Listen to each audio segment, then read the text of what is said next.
بسم اللہ الرحمن الرحیم۔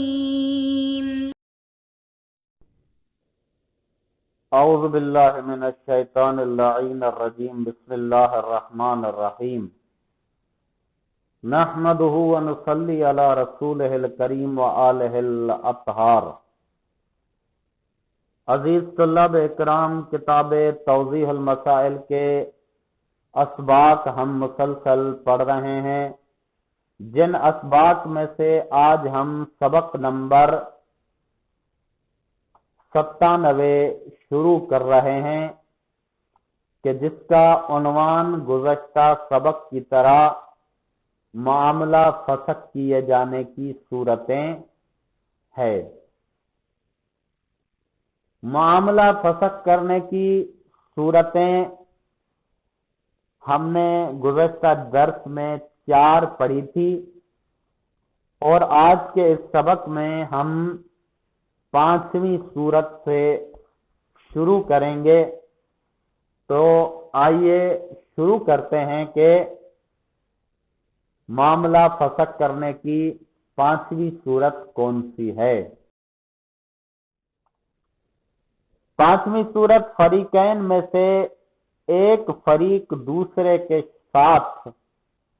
شرط کرے کہ وہ فلاں کام انجام دے گا، اور اس شرط پر عمل نہ ہو، یا شرط کے بجائے کہ ایک فریق دوسرے فریق کو ایک مخصوص قسم کا معین مال دے گا، اور جو مال دیا جائے اس میں وہ خصوصیت نہ ہو، اس صورت میں شرط لگانے والا فریق معاملے کو فسخ کر سکتا ہے۔ اسے خیار تخلف شرط کہتے ہیں۔ اب یہاں پر تھوڑا سا غور کریں کہ ایک تو ہے معاملہ۔ اب اگر معاملے کے ساتھ ساتھ کسی اور چیز کو منسلک کر دیا جائے، مثلا کوئی ایک فرد جو ہے وہ کہے کہ یہ معاملہ میں اس شرط پہ انجام دوں گا، یہ معاملہ درست تب ہوگا جب اس چیز کے ساتھ ساتھ فلاں کام بھی میرا انجام دو گے، اور سامنے والا فریق اس کو قبول کر لیتا ہے، اور بعد میں اگر وہ اس کام کو انجام نہیں دیتا تو جس نے شرط رکھی ہے وہ فریق معاملے کو فسخ کر سکتا ہے۔ ایک صورت یہ ہے۔ دوسری صورت یہ ہے کہ ایک فریق جو ہے دوسرے فریق کو ایک مخصوص قسم کا معین مال دے گا، یعنی یہ شرط رکھی گئی ہے کہ ایسا کوئی مال دے گا جس کی خصوصیت معین ہو، کہ ایسی خصوصیت اس میں ہونی چاہیے۔ اب جب معاملہ ہو گیا، اس کے بعد اس نے چیک کیا تو جو خصوصیت اس میں شرط کی گئی تھی وہ خصوصیت تو اس مال میں نہیں ہے، تو اس صورت میں بھی جس نے شرط لگائی ہے وہ شرط لگانے والا فریق معاملے کو فسخ کر سکتا ہے۔ یہ 2 صورتیں اس میں آ جاتی ہیں۔ اب کہتے ہیں کہ اس اختیار، اس خیار کا نام تخلف شرط ہے، یعنی جو شرط رکھی گئی ہے اس کی مخالفت کرنا، اس کو پورا نہ کرنا، اسے انجام نہ دینے کی وجہ سے اسے اختیار حاصل ہے کہ وہ اس معاملے کو فسخ کر سکتا ہے۔ اسے خیار تخلف شرط کہتے ہیں۔ میرے خیال میں کہ بات سمجھ میں آ گئی ہوگی، دوبارہ اس کو دہرانے کی ضرورت نہیں ہے۔ اب آ جاتے ہیں چھٹی صورت کہ جس صورت میں معاملے کو فسخ کیا جا سکتا ہے. دی جانے والی جنس یا اس کے عوض میں کوئی عیب ہو اسے خیار عیب کہتے ہیں. مثلا ایک چیز میں نے دی ہے، دوسرا اس کا عوض دیا ہے. لینے اور دینے والی دونوں چیزوں میں سے اگر کسی میں بھی عیب نکل آئے، اس عیب کا معاملے میں کوئی ذکر نہیں ہے، عیب نکل آیا، تو اب جس کی چیز میں عیب نکلا ہے وہ معاملے کو فسخ کر سکتا ہے اور وہ کہہ سکتا ہے کہ بھائی مجھے عیب دار چیز ملی ہے، لہذا مجھے یہ معاملہ قبول نہیں ہے. اس اختیار کو خیار عیب کہتے ہیں. ساتویں صورت کے جس میں معاملے کو فسخ کیا جا سکتا ہے،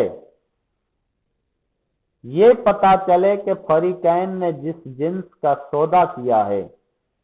اس کی کچھ مقدار کسی اور شخص کا مال ہے. مثلا میں نے جا کر ایک پلاٹ کسی کو بیچا، بیچنے کے بعد خریدنے والے کو پتا چلا، مثلا میں نے تو بیچ دیا، اب بیچنے کے بعد ایک کو اور شخص درمیان سے آیا جس نے خریدا ہے، اس کے پاس گیا کہ بھائی اس پلاٹ میں تو میرا حصہ بھی ہے، آپ نے اس کے اکیلے سے کیسے خرید لیا، اس میں تو میرا بھی حصہ ہے. یعنی جو مال بیچا جائے اس میں کسی اور شخص کا حصہ بھی ہو تو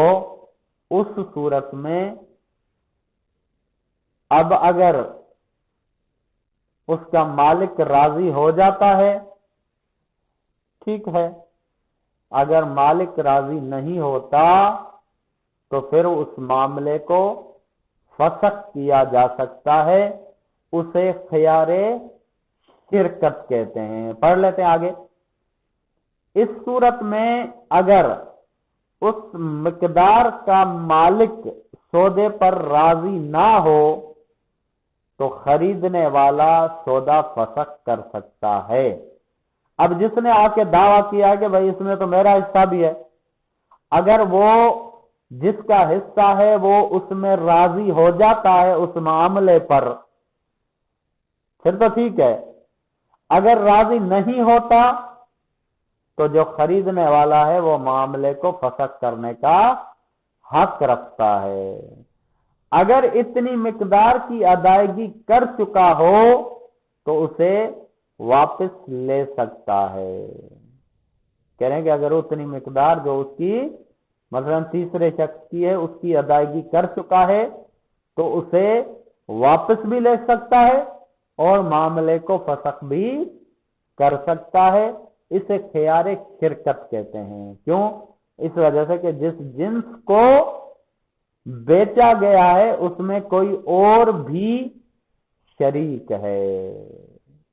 جب اور کوئی شرکت والا ثابت ہو جائے، نکل آئے، تو اس صورت میں خریدار جو ہے وہ اس معاملے کو فسخ کر سکتا ہے کہ بھائی تو نے تو کہا کہ میں اس کا مالک ہوں اور تم نے بیچ دیا، اب اس کا تو کوئی اور بھی مالک نکل آیا ہے، یہ تو تمہارا اکیلے کا نہیں ہے بلکہ یہ تو شرکت کے ساتھ ہے، تو اسے اس وجہ سے خیار شرکت کہتے ہیں. اب آ جاتے ہیں آٹھویں صورت کے جس میں معاملہ فسخ کیا جا سکتا ہے. جس معین جنس کو دوسرے فریق نے نہ دیکھا ہو، اگر اس جنس کا مالک اسے اس کی خصوصیات بتائے اور بعد میں معلوم ہو کہ جو خصوصیات اس نے بتائی تھی وہ اس میں نہیں ہیں، اور دوسرے فریق نے پہلے اس جنس کو دیکھا تھا اور اس کا خیال تھا کہ وہ خصوصیات اب بھی اس میں باقی ہیں، لیکن دیکھنے کے بعد معلوم ہو کہ وہ خصوصیات اب اس میں باقی نہیں ہیں، تو اس صورت میں دوسرا فریق معاملہ فسخ کر سکتا ہے۔ اسے خیار رؤیت کہتے ہیں۔ اچھا، رؤیت جیسا کہ لفظ سے ظاہر ہے، آپ طلاب عزیز عربی پڑھنے والے ہیں، رعا، یرعا، رعیتو وغیرہ جو ہم مثالوں میں استعمال کرتے ہیں اسی سے رؤیت ہے۔ رؤیت یعنی دیکھنا، یعنی دیکھنے کا اختیار۔ ایک شخص ہے، ایک فریق نے کیا کیا کہ اپنی جنس جو ہے وہ مالک کو اس کی خصوصیات بتائیں، اس نے دکھائی نہیں بلکہ اس کو خصوصیات بتائیں کہ بھئی اس میں یہ خصوصیت ہے، یہ خصوصیت ہے، لیکن جب اس نے وہ چیز دیکھی اور بعد میں معلوم کیا تو وہ خصوصیت تو اس میں نہیں تھی۔ اچھا، جو خصوصیات اس نے بتائی تھی اس نے وہی چیز جو ہے وہ کافی عرصہ، کچھ عرصہ پہلے دیکھی تھی، اس میں وہ خصوصیتیں تھیں، لیکن وہ اب خصوصیتیں موجود نہیں ہیں۔ اس نے کہا کہ اس میں یہ خصوصیتیں ہیں، یہ خصوصیتیں، یہ خصوصیتیں، جب اسے نے اس چیز کو اب جا کر دیکھا تو جو پہلے اس میں خصوصیتیں تھیں وہ اب اس میں خصوصیتیں نہیں ہیں۔ اب جب کہ اسے دیکھ کر اس کی اصلیت کا پتہ چلا تو اب وہ معاملے کو فسخ کر سکتا ہے کہ بھئی جو تو نے خصوصیتیں بیان کی، جو تو نے خصوصیتیں بتائی تھی وہ تو اس میں نہیں ہے، اس وجہ سے کہ اس میں دیکھ کر اس کی خصوصیات کو پہچاننے کے بعد معاملہ فسخ ہو رہا ہے، اس وجہ سے اس کا نام خیار رؤیت رکھا گیا ہے۔ اسے خیار رؤیت کہتے ہیں، یعنی دیکھا اور وہ خصوصیتیں نہیں تھی، لہذا اس وجہ سے وہ خصوصیتیں نہ ہونے کی وجہ سے وہ معاملے کو فسخ کر دیتا ہے۔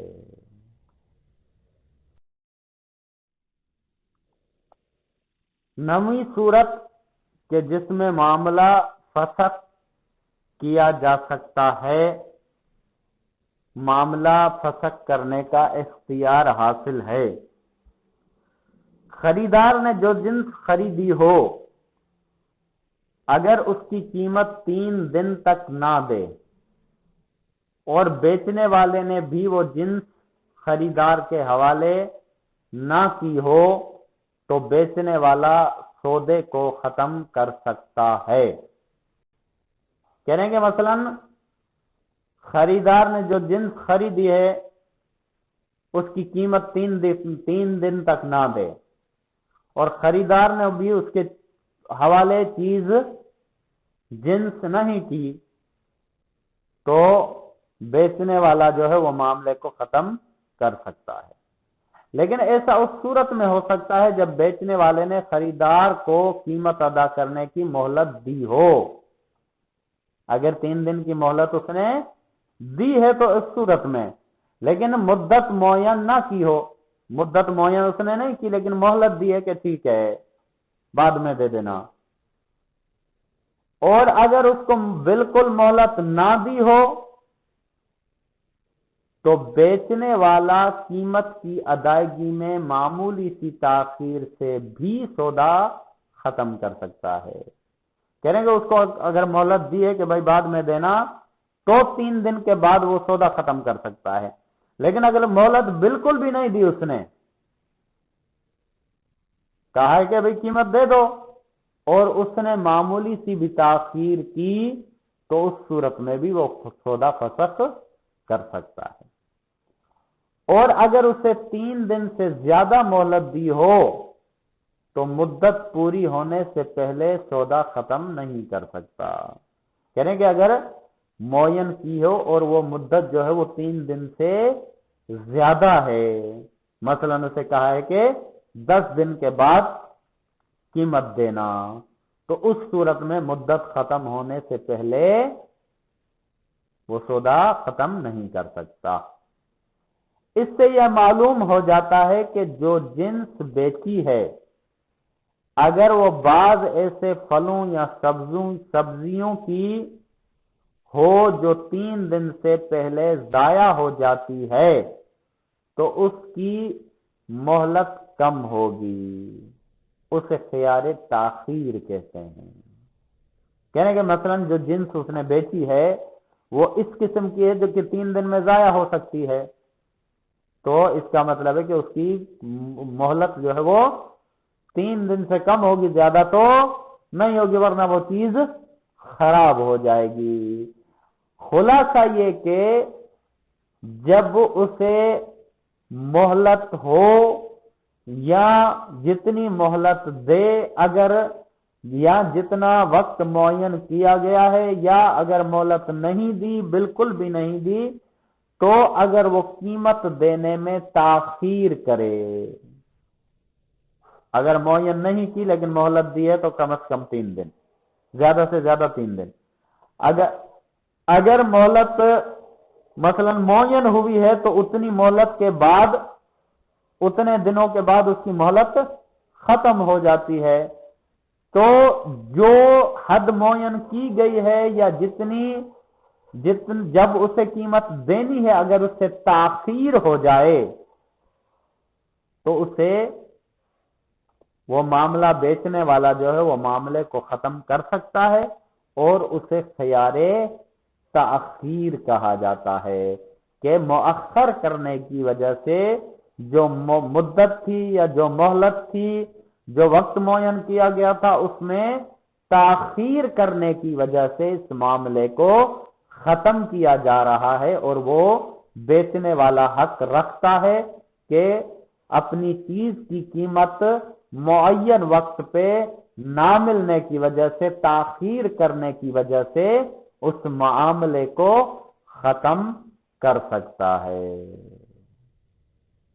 تو یہ تھی وہ صورتیں کہ جن صورتوں میں معاملہ ختم کیا، فسخ کیا جا سکتا ہے، اس کی آج ہم نے 9ویں صورت تک پڑھا۔ وصلی اللہ علیہ وآلہ وسلم۔